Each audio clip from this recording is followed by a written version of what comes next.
So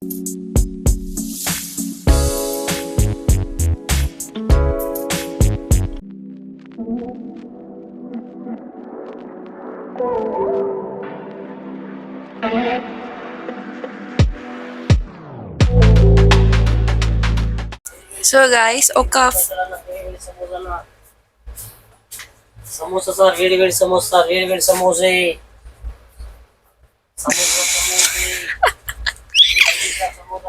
కొంచెం కూడా civic sense ఉండదు, ఇట్లా పోతున్నారు. ఈరోజు ఒక గేమ్ ఆడదామని చెప్పి డిసైడ్ అయ్యాను నేను ఇంకా మా అక్క. అయితే ఏం గేమ్ అంటే గెస్ ద థింగ్స్. ఇప్పుడు నేను ఒక థింగ్ని ఒక ఒక వస్తువు ఆర్ థింగ్, ఒక థింగ్ని నేను థింక్ చేస్తాను అనమాట. నేను ఒక థింగ్ని అనుకుంటా. ఓకే ఓకే, ఒక థింగ్ని నేను అనుకుంటా అనమాట. కానీ ఆమెకు తెలియదు నేను ఏం థింగ్ అనుకున్నానో. సో అట్లనే మా అక్క కూడా ఒక థింగ్ అనుకుంటుంది, కానీ ఆమె నాకు చెప్పదు ఏం థింగ్ అనుకుందో. సో అది మేము గెస్ చేయాలి బై ఆస్కింగ్ క్వశ్చన్స్ అనమాట. నేను బ్లాగ్ చేద్దాం అనుకున్నా నా ఛానల్లో, కానీ నాకు ఎడిట్ చేసే వాళ్ళు ఎవరు లేరు. సో నేను ఏమనుకున్నా, మా అక్క ఎవరు ఏమనుకోలేదు నువ్వు ఛానల్లో వీడియో పెట్టకపోతే. ఎవరు ఏమనుకోరు, బట్ చెప్తున్నా. వద్దులే పోనీలే, ఏముందిలే పోనీ ఆగు. అయితే ఇక నా ఛానల్లో చేద్దాం అనుకున్నా, కానీ ఎడిట్ చేసే వాళ్ళు ఎవరు లేరు గైస్. నేను గంటలు కూర్చొని ఎడిట్ చేసి పెట్టే అంత స్కోప్ నాకు లేదు. సో దట్ మా అక్క దాంట్లో వరితే మా అక్క పెట్టుకుంటది కదా, నేను అందుకోసం మా అక్క ఛానల్కి వస్తున్నా. నీది పెడతాను నేను, ఎవరు చెప్పినా పెట్టినా పెట్టకపోయినా నేను కనిపిస్తా, అంతే సింపుల్. అయితే ఎవరి బిజీలో వాళ్ళు ఉన్నారు. మా అమ్మ మంచిగా వ్యూ ఎంజాయ్ చేస్తుంది, మా డాడీ ఏమో ఫోన్ చూస్తున్నారు. మా అక్క నేను ఇద్దరం కలిసి ఇప్పుడు బ్లాగ్ చేస్తున్నాం, ఒక గేమ్ కూడా ఆడతాం మేము. ఇప్పటిదాకా చెప్పిన వాళ్ళు మర్చిపోయి ఉంటారు గేమ్ రూల్స్ కూడా. గేమ్ రూల్స్ ఏంటిదంటే, వద్దొద్దు చెప్పినా కదా ఆల్రెడీ. ఇప్పుడు నేను ఒక థింగ్ అనుకుంటా, ఇక్కడ ఆల్రెడీ స్క్రీన్ మీద వేస్తా. నేను ఒక థింగ్ అనుకుంటా, నువ్వు ఒక థింగ్ అనుకో. క్వశ్చన్స్ అడుగుదాం. నేను ఒక థింగ్ అనుకుంటున్నా, నువ్వు ఒక థింగ్ అనేసుకున్నావు. థింగ్ ఏంటా? Let's go. క్వశ్చన్ అడుగుదా. అది తినొస్తుందా? తినే వస్తువా? కాదు. ఓకే. నీది చూడ్డానికి ఎట్లుంటది? నాది చూడ్డానికి యాక్చువల్లీ చిన్న పెద్ద, అంటే ఇట్ డిపెండ్స్. చిన్న ఉండొచ్చు, పెద్ద ఉండొచ్చు. చిన్న ఉండొచ్చు, పెద్ద ఉండొచ్చా? థింక్ కలర్స్ ఎన్ని ఉంటాయి? ఏవన్నీ కలర్స్? మల్టిపుల్ కలర్స్ ఉంటాయి. అంటే మనం చూస్ చేసుకునే దాని ప్రకారం. Okay okay. అయితే నీది తినొచ్చా? No, not at all eatable. Okay. నీ దాన్ని మనం టచ్ చేయొచ్చా? సాలిడా? యా, సాలిడ్ టచ్ చేయొచ్చు. నీది స్మెల్ వస్తుందా? రాదు, దానికి స్మెల్ ఏముండదు. స్మెల్ రాదు, నాట్ ఈటబుల్. అది మల్టిపుల్ కలర్స్ ఉంటుందా? Yeah yeah. ఓకే చెప్పు. ఇక్కడ ఉందా? ట్రైన్ లో ఉందా? అది ట్రైన్ లో లేదు. ఓకే. నీ థింగ్ అంటే నీకు ఇష్టమా? నా థింగ్ అంటే నాకా? అవును ఇష్టమా. నీ థింగ్ ని ఇంట్లో పెట్టగలుగుతామా? ఇంటికి లేకపోతే ఎటైనా ట్రావెల్స్ కి తీసుకుపోతామా? యప్, ఎటైనా తీసుకోవచ్చు. ట్రావెలింగ్ కి తీసుకోవచ్చు, ఎటైనా తీసుకోవచ్చు. అది అయిపోయింది. నీ క్వశ్చన్ అయిపోయింది. ఒక 2 క్వశ్చన్లు అడగకూడదు. ఆగు, ఏం చెప్తా. ఇంకో క్వశ్చన్ అడుగుతా. నీ థింగ్ ఎంత సైజ్ ఉంటుంది? ఎంత ఉంటుంది? చిన్న నుంచి పెద్ద. చిన్న అంటే మరీ చిన్న కాదు, కొంచెం మీడియం నుంచి. చేతిలో పట్టుకొస్తుందా అని? పట్టుకున్నాను. మొత్తం ఇట్లా పట్టుకోము. చేతిలో మొత్తం పట్టడానికి రాదా? ఇట్లా పట్టుకోవడానికి వస్తుందా? ఇట్లా ఇట్లా. నువ్వు అంత అడిగితే నేను ఎట్లా నీకు అర్థమైపోతుంది. మళ్ళీ అర్థం కానీ అదే కదా పాయింట్. నువ్వు అడుగు క్వశ్చన్స్. అట్లా ట్రై చెయ్యి. సాలిడ్ అనేది? అది సాలిడ్. లిక్విడా? సాలిడ్. మనం ముట్టుకోవచ్చా? Yeah, it is touchable. Multiple colours అన్నావు. నీ దాంతో బాటిలా? కాదు. నీ దాంతో నీ ఉపయోగం ఏంటి? ఇన్ఫాక్ట్ ఈ క్వశ్చన్ యాడ్ చేయొచ్చు. చెప్పు, నేను కూడా చెప్తా. నా దానికి ఉపయోగం ఒకటే చిన్నది ఉపయోగం చెప్పు.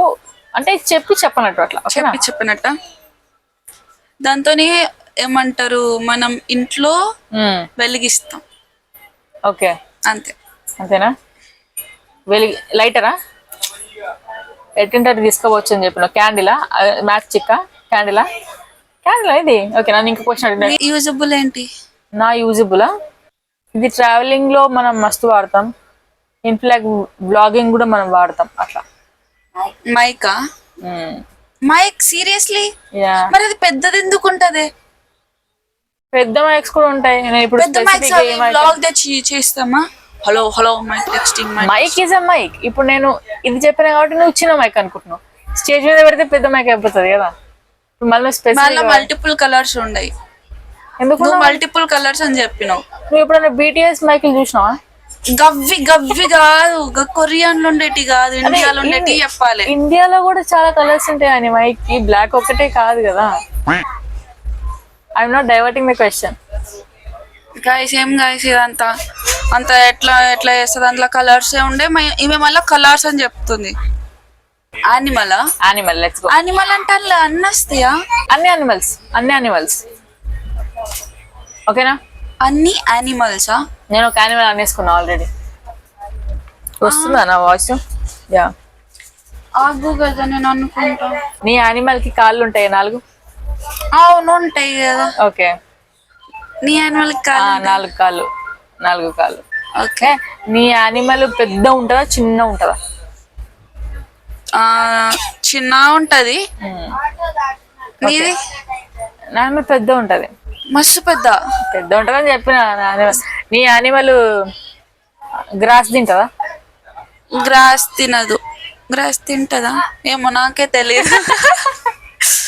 అయితే అలాంటి యానిమల్ అది. అమ్మో. నీ యానిమల్ ఉరుకుతుందా? ఫుల్ స్పీడ్ ఉరుకుతుందా? లేదు, ఫుల్ స్పీడ్ ఏం ఉరకదు. నీ యానిమల్ బాగుతా అసలు? అట్లా కాదు, ఉడుకుతుంది కానీ ఓ స్పీడ్ ఇట్లా ఇట్లా జిరాఫీ ఇట్లా చిరుత అట్లా కాదు. అంటే అవి 2 కావన్నమాట. అట్లా కాదు అని చెప్పిన. అర్థమైందిలే. అవి కాదన్నట్టే మరి. ఎందుకు చెప్తున్నావు మరి నాకు ఆన్సర్? ఓకే. కలర్ చెప్పు. కలరా? మాక్సిమం గ్రే కలర్ ఉంటాయి. జింకలు గ్రే కలర్ ఎందుకు ఉంటాయి? జింకలు గ్రే ఉండదు, క్రీమ్ ఉంటది. సరే నేను అడుగుతా. క్రీమ్ ఉంటా, బ్రౌన్ నార్మల్ గా పరిగెడుతుంది అన్నావు కదా. మనం తింటామా యానిమల్? తిన్నాం కదా. ఓకే. తినద్దు. అది అరిస్తే మస్తు దూరం వినిపిస్తుందా? దూరం వినిపించదు. అది కన్నింగ్ అంటారు దాన్ని. లేదు కన్నింగ్ కాదు. ఇంకా ఎన్ని అడుగుతావు? మనం అడగట్లే, గ్యాప్ ఇస్తారు నాకు. అయితే అది దాన్ని తింటామా? ఇట్లా పెట్టుకుంటారా? అది వచ్చిందో లేదో డౌట్ కొడుతుంది. నాకైతే వచ్చుంటో. చెప్పా క్వశ్చన్స్ అడుగు నువ్వు. క్వశ్చన్స్ అయితే మనం తింటామా దాన్ని? No, it's not eatable. Cunning. It's not cunning, it's very sweet. It's very స్వీటా? రాబిటా? అది బస్ పెద్ద ఉంటుందా? నువ్వు క్లూస్ ఆలోచించుకోను. మళ్ళా క్వశ్చన్స్ అడగాలి నన్ను, అవే క్వశ్చన్స్. నువ్వు నీ యానిమల్ కలర్ చెప్పలేదు నాకు. నీ యానిమల్ కలర్ అది నీకు ఎట్లా చెప్పాలి? కొంచెం లైటిష్ గ్రీన్ ఉంటది, బ్లాక్ ఉంటది, ఒక్కొక్కసారి టాటాయిస్ అనేది. మమ్మీ ఎందుకు మమ్మీ? ఓ అది amphibian. Oh my god, seriously? Yeah, tortoise నాది. అది వాటర్ లో కూడా ఉంటది కదా. ఇది నేల మీద ఉంటదా? నేల మీద ఉంటది. వాటర్ లో కూడా ఉండొచ్చు అప్పుడప్పుడు. మంకీ చిన్నగా ఉంది, పెద్దగా అన్నా కదా నేను. పెద్దగా ఉంటది. జిరాఫీ పెద్ద చెవులు ఉంటాయి. పెద్ద చెవులు ఉంటాయా? ఎలిఫెంట్ ని మర్చిపోయింది మా హనీ. నాకు ఎలిఫెంట్ అంటే మస్తు ఇష్టం. అది కట్లపాము కదా. ఆ బాడీ పైన మొత్తం ఇట్లా ఇట్లా ఇట్లా ఇట్లా ఇట్లా లైన్స్ ఉంటాయి. అది ఒకవేళ ఎండలో పోయిందనుకో మస్తు షైన్ అవుతుంది. నేను ఎప్పుడు చూడలే, కానీ ఇట్లా రీల్స్ లో అట్లా చూసిన. నేను నాగుంపాముని రియల్ గా చూసిన తెలుసా. అది ఎప్పుడంటే నేను 8th క్లాస్ లో హాస్టల్ ఉండే కదా, SR స్కూల్లో. అయితే ఆ స్నేక్ మేము ఇట్లా నార్మల్ గా రోజు సండే April 1 ఆ రోజు, ఏప్రిల్ ఫూల్స్ డే. ఆ రోజు పెద్ద స్నేక్, ఎంత పెద్ద అంటే 6 feet ఉన్నది. అది మెల్లిగా వస్తుంది, ఎండలో ఫుల్ షైన్ అవుతుంది. అది స్కిన్ కలర్ ఉంది. నాగుంపాము అది. నేను నాగుంపాము అని ఎట్లా గుర్తుపట్టినా అంటే దాని నోరు ఇంత చిన్న అయిపోయింది, మొత్తం చిన్నగా అయిపోయి మెల్లిగా నడుస్తున్నది. అది దాని బాడీ ఏమో ఇంత లావు ఉంది. అది ఎలుక తిన్నదో ఏం తిన్నదో మెల్లగా నడుస్తుండే. నేను చెప్పిన స్నేక్ అంటే నువ్వు ఏప్రిల్ ఫుల్ చెప్తున్నావు అనుకుంటా, ఫుల్ చేయడానికి చేస్తున్నావు అనుకుంటా.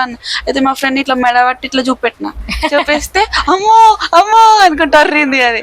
అయితే మళ్ళీ సార్ వాళ్ళకి చెప్తే మళ్ళీ ఆ సార్ వాళ్ళేమో అక్కడికి వెళ్ళి కాల పెట్టి ఏదో చేసిండ్రు. అంటే దాన్ని కాదు, నార్మల్గా రావద్దని పొగ పెట్టిండ్రు.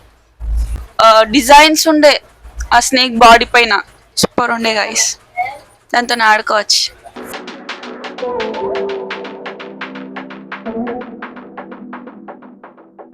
Hi, welcome back to the channel. మనం ఈ రోజు తిరుపతిలో ఉన్నాం. తిరుపతిలో మేము అన్ఎక్స్పెక్టెడ్ గా అసలు ప్లాన్ చేసుకోకుండా వచ్చామన్నమాట. ప్లాన్ లేదు, దర్శనం టికెట్స్ లేవు, అకామిడేషన్ టికెట్స్ కూడా లేవు. అయితే ఈ ప్రాసెస్ లో మేము ఆల్మోస్ట్ తిరుపతికి వచ్చాము. వచ్చిన తర్వాత కూడా మాకు ఇక్కడ రూమ్ దొరికింది విష్ణు నివాసంలో. అయితే ప్లాన్ చేసుకోకుండా ఇలా మీరు సడన్ గా వచ్చినా కూడా ఎలా అకామిడేషన్ తీసుకోవచ్చు, ఈ రోజు నేను ఎక్కడెక్కడ తిరిగాను అండ్ SSD టికెట్స్ ఎలా తీసుకోవాలి, ఇవన్నీ ఈ వ్లాగ్ లో చెప్తాను నేను. అంటారు కదా, మనం అనుకున్నప్పుడు కాకుండా దేవుడు పిలిస్తేనే మనం వెళ్తామని. అదే జరిగింది మాకు. ప్రతిసారి మేము బుక్ చేసుకున్నప్పుడల్లా ఏదో ఒక విషయంతో క్యాన్సిల్ అయిపోయింది. కానీ ఈసారి ఏ టికెట్స్ లేకున్నా మేము వచ్చి దర్శనం చేసుకోవడం జరిగింది. అయితే ఇక్కడ విష్ణు నివాసంలో మేము ఓన్లీ 30 minutes ఆగి చూసామన్నమాట. రూమ్ దొరికింది అండ్ అదే మార్నింగ్ ఫ్రెష్ అయిపోయి రెస్టారెంట్ కూడా వచ్చాము బ్రేక్ఫాస్ట్ చేయడానికి. అయితే విష్ణు నివాసంలో టికెట్స్ ఎలా తీసుకోవాలంటే, రాగానే మీకు క్యూ లెఫ్ట్ సైడ్ లో కనిపిస్తుంది. ఆ క్యూ లోపలికి వెళ్ళాక మాక్సిమం 30 to 40 minutes కల్లా మనకి రూమ్ ఇచ్చేస్తారనమాట.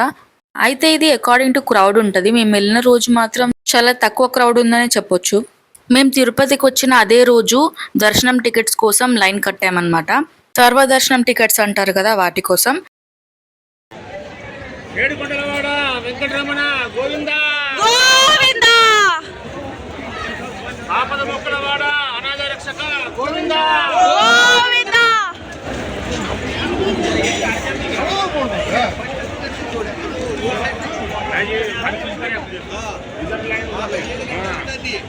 గోవిందా గోవిందా, గోవిందా గోవిందా, అనండి, అందరూ అనండి, గోవిందా గోవిందా. ఈ లైన్ లో వెళ్ళడానికి 2 ways ఉంటాయి. ఒకటి విష్ణు నివాసంలో లోపల దారి, ఇంకొకటి బయట దారి. అయితే ఈ రెండు కూడా స్పెషల్ ఒకేషన్స్ తో మారుతూనే ఉంటాయి. లోపలికి వెళ్లే ముందు మీరు మీ ఆధార్ కార్డ్ ఖచ్చితంగా తీసుకెళ్ళాలి. ఆధార్ కార్డ్ తో పాటు మీ ఫేస్ ఫోటో తీసుకొని ఇలాంటి టికెట్ ఇస్తారు. అయితే మీరు ఈ రోజు టికెట్ తీసుకుంటే రేపటికి మీ దర్శనం బుక్ అవుతుంది అనమాట. సో రేపు దర్శనం కాబట్టి ఇలా మేము కింద తిరుపతిలో చూడాలనుకునే ప్లేసెస్ కోసం కార్ బుక్ చేసుకొని వెళ్తున్నాము. అయితే ఈ దారిలో ఉండే నామాలు భలే క్యూట్ గా ఉన్నాయి. డివోషనల్ ఫీలింగ్ వచ్చింది ఇవన్నీ చూసి. అయితే మేము ఫస్ట్ వెళ్తుంది శ్రీ పద్మావతి అమ్మవారి టెంపుల్. లోపల ఎలాగో డెఫినెట్ గా ఫోన్స్ అలౌ చేయరు కాబట్టి బయట తీస్తున్నాం. బట్ చాలా చాలా బాగున్నారు అమ్మవారు లోపల. అయితే నేను ఇక్కడ యూనిక్ గా గమనించింది ఏంటంటే, ఇక్కడ ప్రసాదం పులిహోరనో లడ్డూవో కాకుండా చక్కెర పొంగలి పెట్టారు అండ్ ప్రశాంతంగా కూర్చొని తిన్నాం. నెక్స్ట్ మేము శ్రీ వకులమాత టెంపుల్కి వెళ్ళాము. చూడండి ఎంత బాగుందో ఈ దారి మొత్తం. బేసిక్ గా ఈ టెంపుల్ కూడా కొండ మీద ఉందన్నమాట. ఇక్కడ నుంచి మేము నడుచుకుంటూ వెళ్ళి కొండ మీద దర్శనం చేసుకొని వచ్చాము. ఈ దారి మొత్తం కూడా ఇలానే ఫ్లవర్స్ తో నిండి ఉన్నాయి. దీనికి చాలా హిస్టరీ ఉందని చెప్పి డ్రైవర్ చెప్తూ వచ్చాడు. అండ్ ఇక్కడ నుంచి చూస్తే మీకు చిన్నగా కనిపించవచ్చు, కానీ ఇది ఎక్కడానికి నానా తండాలైతే పడ్డాను నేను. కానీ నిజంగా అమ్మవారిని చూసిన తర్వాత అంత ప్రశాంతంగా అనిపించింది. అయితే శ్రీ వకులమాత ఎవరు అని అంటే వెంకటేశ్వర స్వామి అమ్మ అని కూడా అంటారంట. అయితే మేము ఈ టెంపుల్లో నేను మా చెల్లి tons and tons of photos దిగాం. అంత బాగుండే ఈ టెంపుల్. చూస్తేనే మీకు అర్థమైపోయి ఉంటుంది ఎంత బాగుందంటే, ఈ ప్లేస్ ని మొత్తం పూల చెట్లతో నింపారు.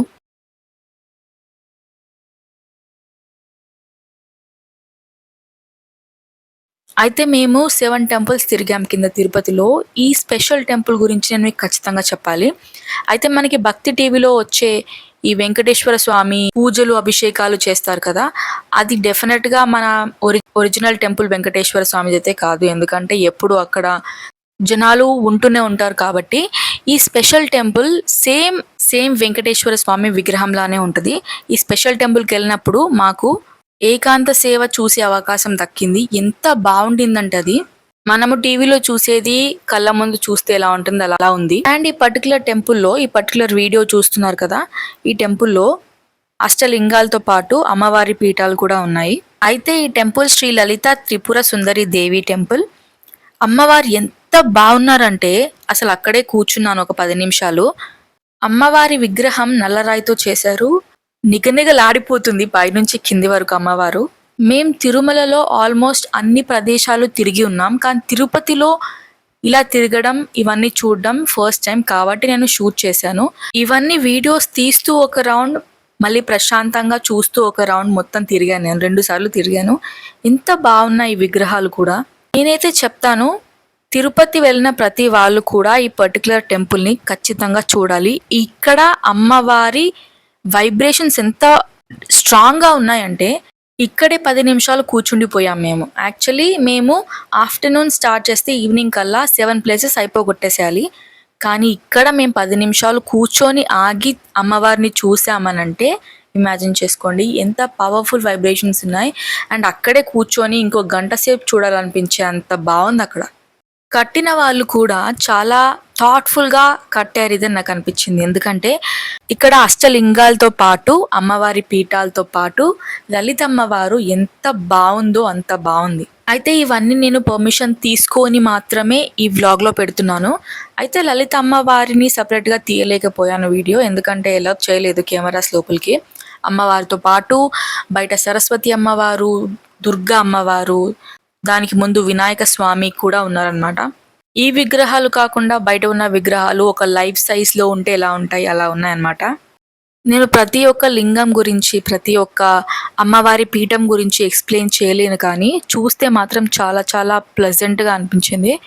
నేను ఇందాక మీకు చెప్పిన వెంకటేశ్వర స్వామి ఏదైతే ఈ భక్తి టీవీలో వస్తుందని చెప్పానో, ఆ వెంకటేశ్వర స్వామి టెంపుల్ బయటే ఒక పెద్ద శివలింగం ఉందన్నమాట.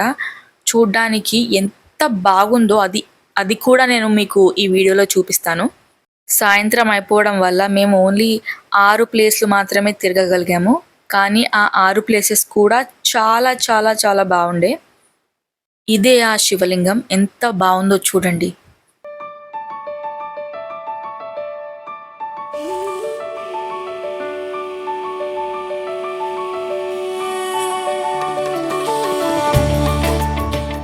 అయితే నెక్స్ట్ డే మార్నింగ్ తిరుమలకు వచ్చేసాం. మా డాడీ ఆల్రెడీ గుండు చేయించేసుకున్నాడు. ఇది వచ్చిన తర్వాత వీడియో. యాక్చువల్లీ మేము వెళ్ళే దారి కూడా తీసాను, చూడండి చాలా చాలా బాగుంటుంది అది కూడా.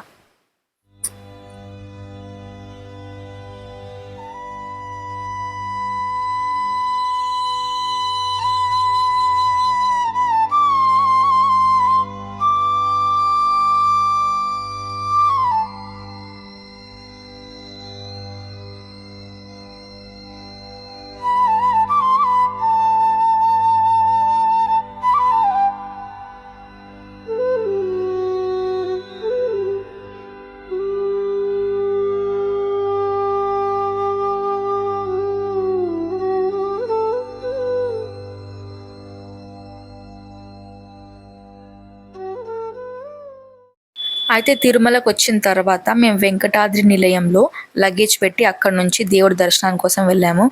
వెంకటాద్రి నిలయం కొత్తగా అయింది అండ్ ఇది నిజంగా బాగుంది లగేజ్ పెట్టడానికి కోసం. అయితే లోపల ఎలా ఉందో కూడా మేము చూపిస్తాను. లోపల వెళ్ళి టోకెన్స్ తీసుకొని పైన లగేజ్ బాక్సెస్లో లగేజ్ పెట్టేసిన తర్వాత అక్కడ నుంచి దర్శనంకి వెళ్ళాం.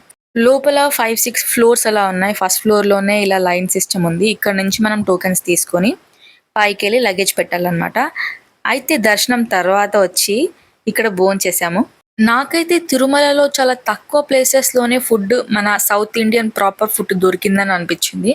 నాకు కనిపించలేదు. మేబీ మీకు ఇంకా వేరే స్పాట్స్ తెలిస్తే నాకు చెప్పండి. అయితే ఈ వీడియోలో మేము దీపారాధన చేస్తున్నాం. ఇది వెరీ ఫేమస్ స్పాట్, మనకు ఆల్రెడీ తెలుసు. దేవుడిని మొక్కుతాం ఇక్కడ.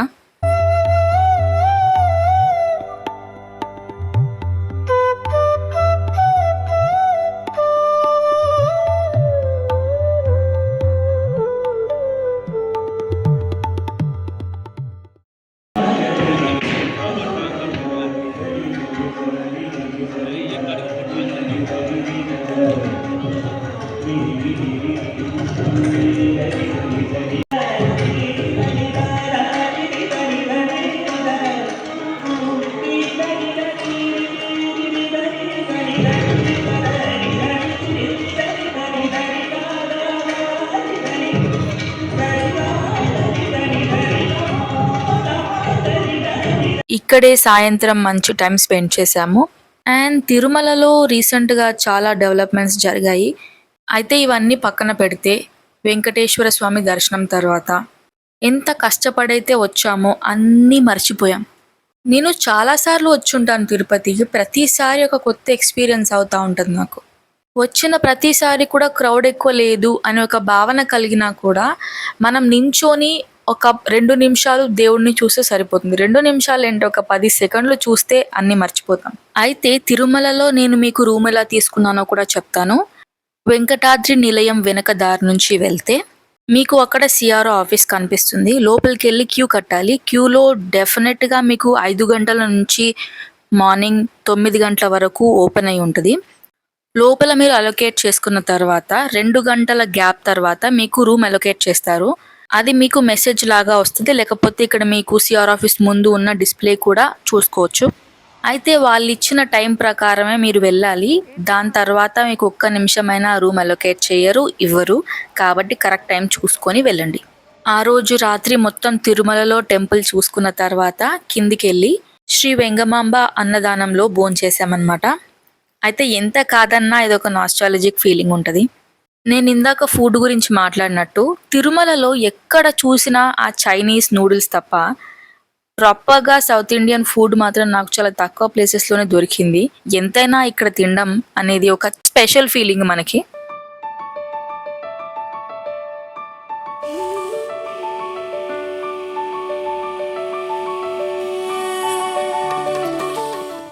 సో నెక్స్ట్ తిరుమల నుంచి శ్రీకాళహస్తికి బయలుదేరాము. అయితే బస్లోనే వచ్చామన్నమాట. డాడీ చాలాసార్లు అడిగారు కార్ తీసుకుని వెళ్దామని. లేదు, నాకు ఖచ్చితంగా నేను బస్లోనే వెళ్దాము, ఎందుకంటే షూట్ చేయడానికి చాలా బాగుంటుందని నేను చెప్పాను అనమాట. ఈ బస్ ఎంత ఫాస్ట్గా వెళ్ళిందంటే లోపలిది కూడా తిప్పేంత ఫాస్ట్గా వెళ్ళింది. సో బయటికి చూస్తే కళ్ళు తిరుగుతాయని భయంతో షూట్ చేయడం ఆపేసి అలానే సీట్స్లో కూర్చున్నాము. శ్రీకాళహస్తికి వచ్చిన తర్వాత లోపల టెంపుల్లో ఇలా భజనలు చేస్తున్నారు. అయితే నాకు పర్సనలీ శ్రీకాళహస్తి ఎప్పుడు వెళ్ళామో గుర్తులేదు. రీసెంట్గా వెళ్ళినా కూడా అంత గుర్తు లేకుండా ఉండింది. కానీ ఈసారి మాత్రం శ్రీకాళహస్తి చాలా చాలా స్పెషల్ అనిపించింది నాకు. ఇక్కడ ఉన్న శివుడిని శ్రీకాళహస్తీశ్వరుడు అని అంటారు. అయితే సర్ప్రైజింగ్లీ లోపల జ్ఞాన ప్రసూనాంబతో పాటు కాలభైరవుడు కూడా ఉన్నాడు. ఇక్కడ అమ్మవారి గర్భాలయం 108 శక్తి పీఠాల్లో ఒకటిగా పూజించారు. నాట్ గోనా లై, one of my best experiences అమ్మవారిని చూసిన తర్వాత. నాకు స్పెషల్గా శ్రీకాళహస్తీశ్వర స్వామిని దర్శనం చేసుకున్న తర్వాత, అమ్మవారిని దర్శనం చేసుకున్న తర్వాత లైట్ వెయిట్గా అనిపించింది హార్ట్ మొత్తం. స్పెషల్గా ఈ శ్రీకాళహస్తి టెంపుల్లో దక్షిణామూర్తి స్వామి కూడా ఉన్నారు. మీరు చాలాసార్లు వినుంటారు దక్షిణామూర్తి అని చాలామంది అంటారు. అయితే మీకు ఇక్కడ కనిపిస్తున్న వ్యూ మా హోటల్ నుంచి ఉన్న వ్యూ అనమాట. ఎంత బాగుందంటే రాత్రిపూట చూస్తూ కూర్చోవాలని కూడా అనిపించింది నాకు. ఇది నేను కెమెరాతోనే షూట్ చేద్దాం అనుకున్నాను, కానీ కెమెరా డెడ్ అయిపోయింది. ఫోన్తో షూట్ చేయడం వల్ల ఇంత బ్లర్గా కనిపిస్తుంది, కానీ కళ్ళతో చూస్తే దాని అందం చాలా వేరుగా ఉంది, చాలా బాగుండే.